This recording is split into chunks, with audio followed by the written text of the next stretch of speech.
Ċittadini privati qed jispiċċaw vittmi ta' kampanja tal-Partit Nazzjonalista u l-midja tiegħu li permezz tagħha qed ikun allegat li f'Għawdex għadhom għaddejjin abbużi brabta ma' xogħlijiet pubbliċi. Koppja minn raba Għawdex saħansitra kellha tikteb lin-Nazzjon permezz ta' avukat. Hemm spjegat li xogħol fuq il-faċċata tad-dar tagħhom li n-Nazzjon qalet li sar minn ħaddiema tal-Gvern fl-aħħar xhur għamluh huma 16-il sena ilu. Iffaċċjat bittra legali l-editur tan-Nazzjon kellu saħansitra jitlob skuża. Reaġixxa għal dan il-Partit Laburista li qal li dan huwa konferma ta' kif l-Oppożizzjoni waqgħet f'livelli ridikoli.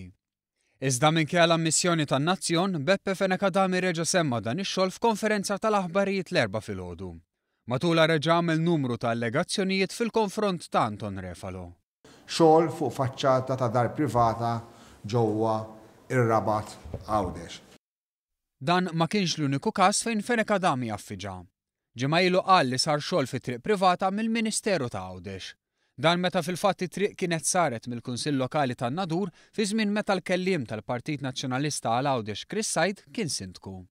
Fil-waqt li martira xejn milli qal, Fenekadami qal li mhux huwa mill-allegazzjonijiet. Saħansitra għalih in-Nazzjon hija midja indipendenti.